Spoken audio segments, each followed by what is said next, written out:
अज जे class number 2 में असां बहस कंदासीं टेंस जे हवाले सां जेके 12 वर्ब टेंसिस पहिरीं क्लास में असीं डिस्कस कयासीं त 12 टेंस कीअं ठहनि था, टेंस छा हूंदो आहे, टेंस जो मक़सदु छा आहे, टेंस जो फोकस छा ते हूंदो आहे, ठीकु आहे, ऐं डेफिनेशन खे क्लियर कयोसीं। अॼु असां 12 टेंसिस खे स्ट्रक्चरल वाइज़ पढ़ंदासीं त 12 टेंस जे स्ट्रक्चर्स ठहंदा कीअं आहिनि, ठीकु आहे। ही जेकी क्लासिस सीरीज़ हली रही आहे टेंस जे हवाले सां, हीअ बेसिक सीरीज़ आहे ग्रामर जी, जेका ग्रामर जे हर टॉपिक ते बहस कयो वेंदो। सभ खां पहिरीं टेंस खां, उन खां बाद में असीं मॉडल वर्ब्स पढ़ंदासीं, उन खां बाद में असीं एक्टिव वॉइस टेंसिस जी पढ़ंदासीं, passive voice, infinitive, gerund, present participle, past participle and so on. जेके भी ग्रामर जी टॉपिक आहिनि बेसिकली असां उनखे कॉन्सेप्चुअली अंडरस्टैंड कंदासीं बजाए रटाफिकेशन जे। अज जे क्लास नंबर 2 में असां बहस कंदासीं क्लास नंबर 2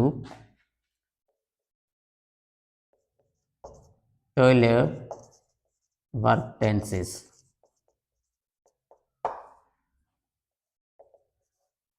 ठीकु आहे। जेके 12 टेंसिस आहिनि त उहे 12 टेंसिस असां कॉन्सेप्चुअली सम्झियासीं त 12 ठहनि छो था। अॼु असां उन्हनि जो स्ट्रक्चर पढ़ंदासीं। सभ खां पहिरीं त तव्हांखे ख़बर हुजे त ग्रामर जेका फंक्शन कंदी आहे ॿिनि तरीक़नि में फंक्शन कंदी आहे बेसिकली तौर ते, ठीकु आहे। सभ खां पहिरीं ग्रामर खे ॾिठो वेंदो आहे स्ट्रक्चरल वाइज़।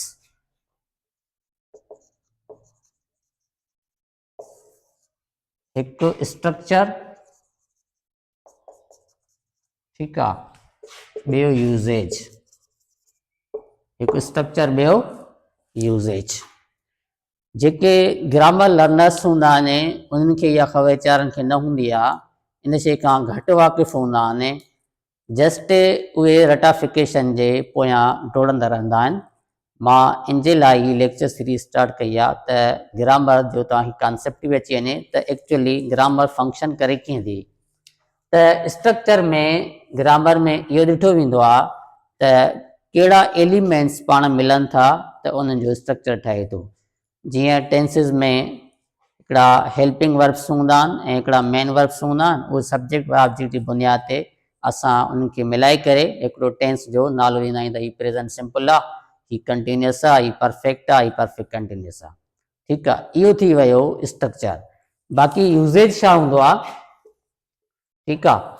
यूज़ेज उहा शइ हूंदी आहे त when to use this structure, इहो स्ट्रक्चर कॾहिं इस्तेमालु कजे, ठीकु आहे। यानी कि one tense relation to another, हिकु टेंस जो ॿिए टेंस सां रिलेशन कीअं आहे, ठीकु आहे न। त इन शइ खे यूज़ेज चयो वेंदो आहे। त यूज़ेज जेको टेंसिस जो असां हिन क्लास में छो जे करे बेसिक ग्रामर कोर्स मां सीरीज़ स्टार्ट कई आहे, हिन में यूज़ेज न पढ़ंदासीं। हिन में जस्ट टेंसिस जा जेके स्ट्रक्चर्स आहिनि उहे असां डिस्कस कंदासीं। तव्हांखे हिकु हिकु एग्ज़ाम्पल ॾेई करे सम्झायां थो त स्ट्रक्चर ऐं यूज़ेज में केतिरो डिफरेंस आहे, ठीकु आहे न। स्ट्रक्चर यूज़ेज खां कीअं डिफरेंट आहे, इहा मां एग्ज़ाम्पल ॾेई करे तव्हांखे सम्झाईंदुसि।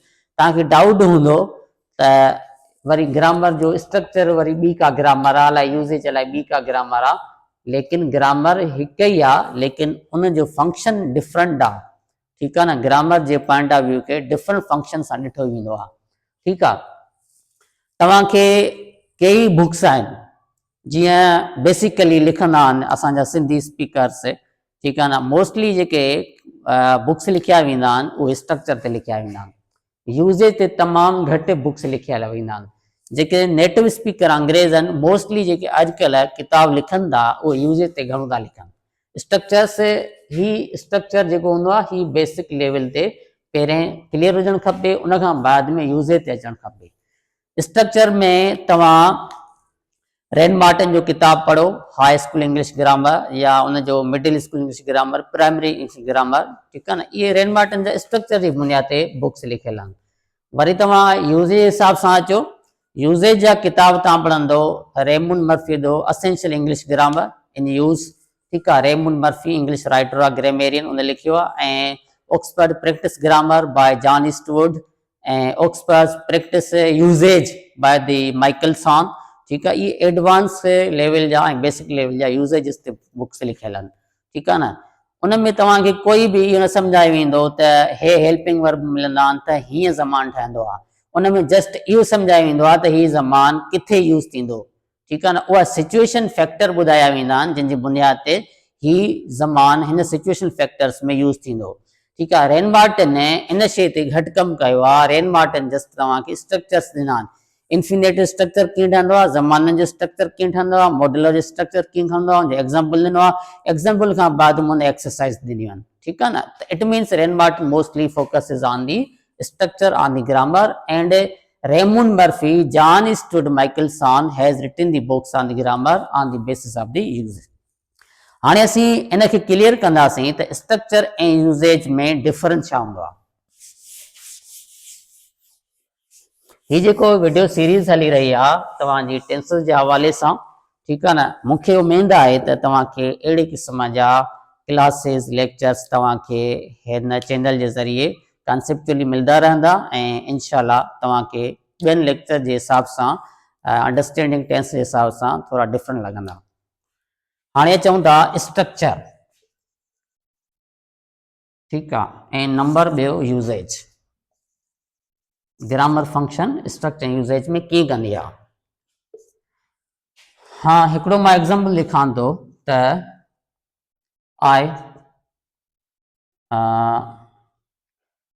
I go to school daily, ठीकु आहे। हेॾे मां एग्ज़ाम्पल लिखां थो I go to school right now।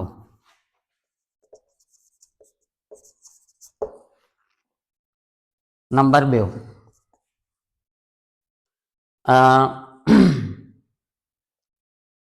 I have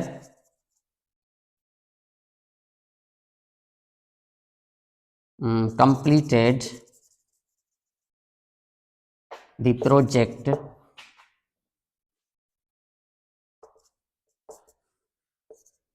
before the meeting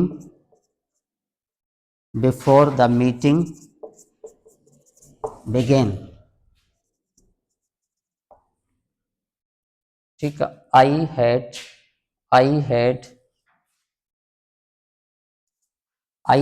completed project before the meeting began। number 2 है I have completed the project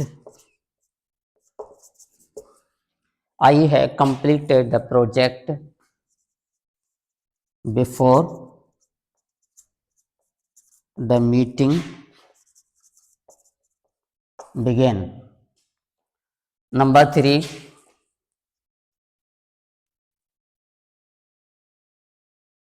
I will have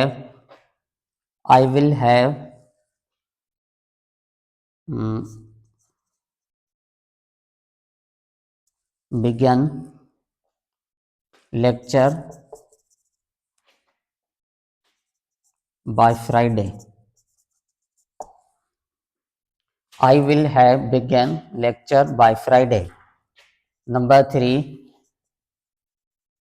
I will begin lecture by Friday।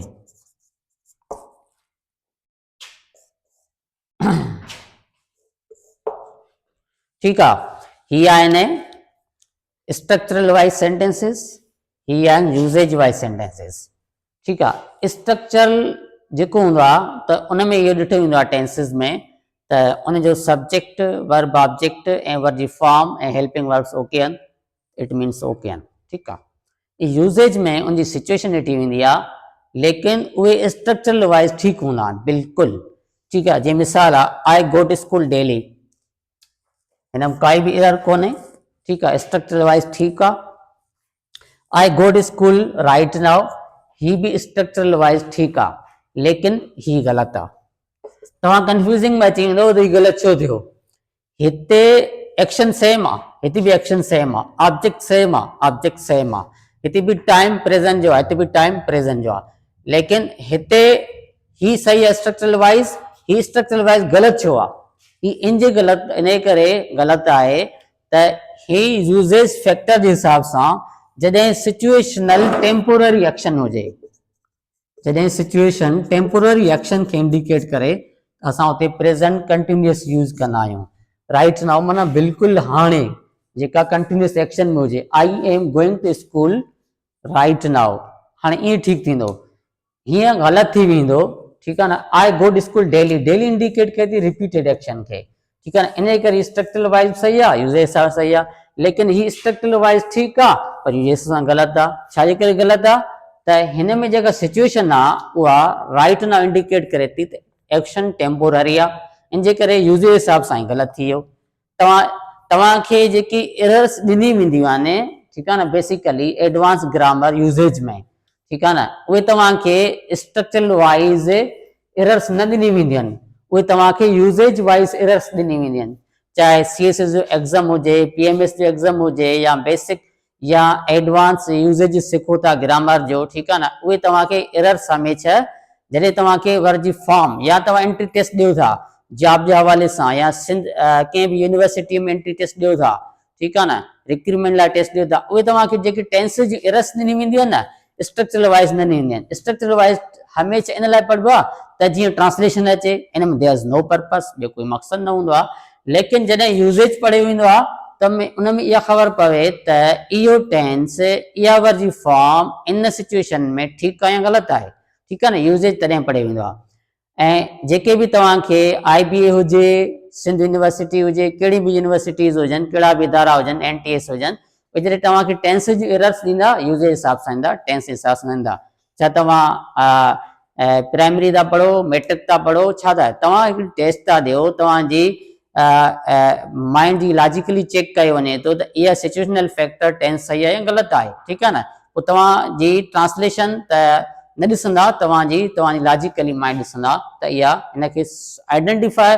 Structure में इहो फ़ाइदो हूंदो आहे, हिकिड़ी translation ईंदी आहे, number ॿियो आइडेंटिफिकेशन ईंदी आहे त कहिड़ो टेंस आहे। यूजेज में छा फ़ाइदो हूंदो आहे त इहो टेंस कहिड़ी सिचुएशन में रखिजे। नंबर 2 त इहो टेंस हिकु टेंस जो ॿिए टेंस सां रिलेशनशिप ठीकु आहे या ग़लति आहे, ठीकु आहे न, इहा यूजेज में फ़ाइदो हूंदो आहे। नंबर 3 यूजेज ज़रिए हमें असांखे टेंस जी एरर जी ख़बर पवंदी आहे। नंबर 3, ठीकु आहे न, इहे आहिनि फ़ाइदा स्ट्रक्चर जा, यूजेज जा। त मोस्टली जेके टेस्टिस में any type of test, entry test हुजे, रिक्रूटमेंट टेस्ट हुजे, ठीकु आहे न, या CSS जो एग्ज़ाम हुजे, टेंस तव्हांखे ग़लति ॾियनि था, करेक्ट खे इनकरेक्ट जेको आहे त इनकरेक्ट खे करेक्ट करिणो आहे, focus on the usage, not focus on the structure, ठीकु आहे। I think it's clear so far. हाणे चवंदा त पहिरियों जुमिलो ठीकु हुयो, ॿियो जुमिलो बि स्ट्रक्चरल ठीकु हुयो। पहिरियों जुमिलो यूज जे हिसाब सां बि ठीकु हो, स्ट्रक्चर जे हिसाब सां, ॿियो जुमिलो स्ट्रक्चर जे हिसाब सां ठीकु हो, यूज सां ग़लति हुयो। छाजे करे त ही जेको राइट नाउ वर्ड आयो आहे न, ही टेम्पोररी एक्शन लाइ ईंदो आहे, इंडिकेट करण लाइ। हिते टेम्पोररी असां एक्शन हयो न हुयसि, हिते असां एक्शन हुयसि रिपीटेड एक्शन, इन जे करे ग़लति थी वियो यूजेज जे हिसाब करे। Number 2 I had completed project before the meeting began. Meeting शुरू थियण खां अॻु में जेको प्रोजेक्ट आहे उहो मुकमिल थी चुको हुयो। हेॾे I had completed the project before the meeting began. Meeting शुरू थियण खां अॻु में प्रोजेक्ट मुकमिल थी वियो आहे। ॾिसो ट्रांसलेशन कढो न, तव्हांखे सेंस ईअं लॻंदो बिल्कुलु क्लियर आहे, हिन बि सेंस क्लियर आहे, हिन बि सेंस क्लियर आहे, लेकिन ही स्ट्रक्चरल वाइज बिल्कुलु ठीकु आहे, वरी यूजेज जे हिसाब सां हिनखे ॾिठो वञे थो त वरी ग़लति थी थो वञे। छाजे करे ग़लति थो थी वञे त हिन में जेको असां हैव कंप्लीटेड हयो आहे न, ठीकु आहे न, मूं मुकमिल कयो आहे प्रोजेक्ट शुरू थियण खां अॻु, माना कहिड़ो बिल्कुलु ठीकु आहे, माना में कोई तव्हांखे डिफरेंस न लॻंदो, पर यूजेज सां ग़लति आहे। छाजे करे त हमेशह जॾहिं पास्ट ऑफ द पास्ट, हिकिड़ो पास्ट आहे, ठीकु आहे न, उन खां बाद वरी ॿिए के पास्ट जी ॻाल्हि करणी आहे। हीउ जेको एक्शन आहे कंप्लीटेड, ही हिन खां अॻु में थी चुको आहे, ठीकु आहे न। असांखे पास्ट ऑफ पास्ट लाइ असांखे हिकिड़ो टेंस इस्तेमालु करणो पवंदो आहे, पास्ट परफेक्ट। जॾहिं असां पास्ट ऑफ पास्ट जी ॻाल्हि कयूं, माज़ी खां अॻु जी ॻाल्हि कयूं, त असांखे पास्ट परफेक्ट टेंस करणो पवंदो आहे, प्रेज़ेंट परफेक्ट टेंस इस्तेमालु न करणो पवंदो आहे, ठीकु आहे। इन जे करे हिन में एरर आहे। हीअ जेका हिते एरर आहे उहो यूज़र जे हवाले सां आहे, स्ट्रक्चरल वाइज़ जे हिसाब सां तव्हांखे बिल्कुलु ठीकु लॻंदो। ठीकु आहे। Number 3, I will have begin lecture by Friday. मां जेको आहे त जुमे ताईं पंहिंजा लेक्चर जेको आहे त शुरू करे चुकंदुसि। ठीकु आहे। त I will begin lecture by Friday, मां जुमे ताईं पंहिंजो लेक्चर शुरू करे छॾींदुसि। ठीकु आहे। त हिते तव्हां ॾिसंदो त ही बिल्कुलु स्ट्रक्चरल वाइज़ बि ठीकु आहे ऐं हीअ सां ठीकु आहे, लेकिन ही स्ट्रक्चरल वाइज़ ठीकु त आहे। तव्हांखे लॻे थो त आए सां जेको आहे त चलो ठीकु आहे, हिते विल न त शल था ई रखूं। ठीकु आहे। मां एम्फेटिक बणायो हुनखे शल था रखूं। ठीकु आहे। हेॾे बि हुनखे शल था कयूं। तव्हांखे स्ट्रक्चर हिसाब ठीकु लॻंदो। आए सां शल पवंदी, वरी first form lecture object by Friday बिल्कुलु ठीकु आहे। हिन में कहिड़ी ग़लती आहे? ठीकु आहे। लेकिन ही ग़लति आहे। छाजे करे ग़लति आहे? जॾहिं तव्हां स्पेसिफिक फीचर टाइम एक्शन ॻाल्हाईंदा आहियो, स्पेसिफिक फीचर टाइम जे बारे में ॻाल्हाईंदा आहियो, ख़ासि बाय फ्राइडे माना हिकिड़ो स्पेसिफिक टाइम जुमे ताईं। ठीकु आहे। हिकिड़ो असां टाइम खे स्पेसिफिक कयो फीचर में, त पोइ असांखे फीचर परफेक्ट इस्तेमालु करणो पवंदो आहे, फीचर सिंपल इस्तेमालु न करणो पवंदो आहे। ठीकु आहे। इन जे करे हिते फीचर सिंपल टेंस ग़लति थी वेंदो, फीचर परफेक्ट इस्तेमालु थी वेंदो। त यूज़र जे हिसाब सां स्ट्रक्चर सां बिल्कुलु ठीकु हुया, यूज़र हिसाब सां बिल्कुलु एरर्स में हुया। ठीकु आहे न। उनजो मां रीज़न बि ॿुधायो त ही छाजे करे यूज़र सां ग़लति आहे, हिन जो टेम्पोररी एक्शन हुयो, इन जे करे हिते गो न ठहंदो। हिते पास्ट आहे, हिते पास्ट परफेक्ट लॻंदो। जॾहिं स्पेसिफिक फीचर टाइम एक्शन हूंदो त असांखे जेको आहे त फीचर परफेक्ट टेंस इस्तेमालु करणो पवंदो। तव्हांखे इहा ख़बर पइजी वई त जॾहिं टेंस असां स्टडी कयूं त कहिड़े वे सां कयूं, ॿिनि तरीक़े सां स्टडी करणी, हिकिड़ी स्ट्रक्चरल वाइज़, ॿई यूज़ेज वाइज़। तव्हांजे अॻियां मां एग्ज़ाम्पल्स क्लियरिफाई करे ॾिना ऐं आर्ग्यूमेंटरी तौर ते। हाणे असीं बहस कंदासीं क्लास नंबर, मूंखे उमेद आहे त असां क्लास नंबर 3 में इन शइ खे ॿारनि ज़माननि खे स्ट्रक्चरल वाइज़ कॉन्सेप्चुअली पढ़ूं। हिकिड़ी स्ट्रक्चरल वाइज़ रेटाफिकेशन हूंदी अथव, इहा क्लियर यादि हुजेव। स्ट्रक्चर बि मोस्टली जेके टीचर तव्हांखे मोस्टली जेके पढ़ाया वञनि था उहे वरी रेटाफिकेशन स्ट्रक्चर पढ़ाइनि था। ही हेल्पिंग वर्ब आहे, ही वर्ब जी फॉर्म में लॻंदी, अब वर्ब जी फॉर्म में छो लॻंदी, हेल्पिंग वर्ब छो लॻंदो, छा रीज़न आहे, छा हिन जो सबब आहे, उहो बि स्ट्रक्चरल वाइज़ न। हीअ डेफिनेशन प्रेजेंट सिंपल टेंस, हीअ डेफिनेशन आहे। बाबा इहा डेफिनेशन कीअं ठही? सिर्फ़ु तव्हांखे मां हिकिड़ी डेफिनेशन ठाहे ॾींदुमि, जस्ट तव्हां बि सभु 12 ज़मान डेफिनेशन्स तव्हां पाण ख़ुदि ठाहींदव, चवंदव बिल्कुलु इहे लॉजिकली डेफिनेशन ठहियल आहिनि। 12 ज़मान खे यादि कनि डेफिनेशन जो को बि जेको आहे असां वटि रेटाफिकेशन जो वे न हूंदो तव्हां वटि। ठीकु आहे। इनशाला तव्हांखे कॉन्सेप्टली सम्झाईंदुसि। सो मुंहिंजे ख़्याल में त क्लास नंबर 2 में इहो तव्हांखे क्लियर हूंदो त टेंसिस असांखे पढ़ना कीअं न। हालांकि मां क्लास नंबर 2 में चयो त असां 12 ज़मान ते बहस कंदासीं, लेकिन मूं सम्झां थो त इन वीडियो खे शार्ट कयो वञे ऐं क्लास नंबर 3 में 12 ज़मान खे वरी हिन डिटेल में स्ट्रक्चर वाइज़ पढ़ूं बजाए यूज़ेज, छाकाणि त असां basic grammar course YouTube channel ते शुरू कयो आहे। मूंखे उमेद आहे त हीउ लेक्चर तव्हांखे पसंदि आयो हूंदो ऐं तव्हां लाइक बि कंदो, सब्सक्राइब बि कंदो।